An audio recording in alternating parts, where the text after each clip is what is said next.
अस्सलामु अलैकुम वरहमतुल्लाहि वबरकातुहू। मदरसों में अरबी का माहौल कैसे पैदा करें, इस सिलसिले में सबसे अहम बात यह है कि अरबियत का ज़ौक़ पैदा करने में किताब से ज़्यादा उस्ताद को दखल होता है।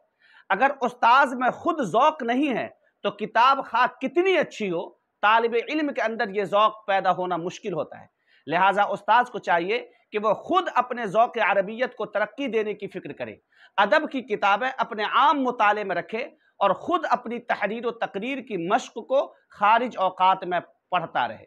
अरबियत का ज़ौक़ पैदा करने के लिए इन तमाम चीज़ों से ज़्यादा अहमियत जिस बात को हासिल है वो मदरसे की मजमूई फ़िज़ा में अरबियत का चलन है।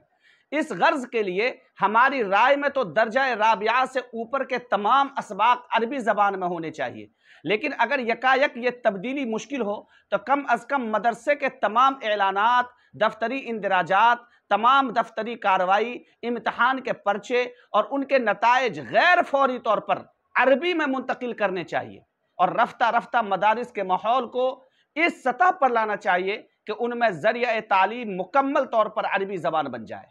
असातिज़ा और तलबा के दरमियान बाहमी गुफ्तगू में अरबी बोल चाल की हौसला अफजाई करनी चाहिए।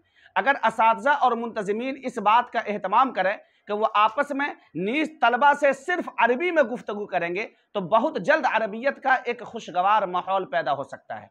आदत न होने की बिना पर शुरू में शायद दुश्वारी पेश आए, लेकिन अगर इस दुश्वारी पर एहतमाम के साथ काबू पा लिया गया तो इंशाअल्लाह बेहतरीन नताइज हासिल होंगे।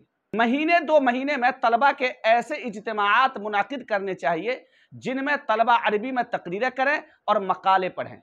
ये सारी बातें हज़रत मौलाना तकी उस्मानी साहब दामत बरकातुहुम ने तलबा मदारिस को मुखातब करके और ज़िम्मेदारान मदारिस को मुखातब करके कही है कि अगर आप भी अरबी इदारों में अरबी का माहौल बनाना चाहते हैं तो इन बातों पर ज़रूर अमल करें। वमा तौफ़ीक़ी इल्ला बिल्लाह।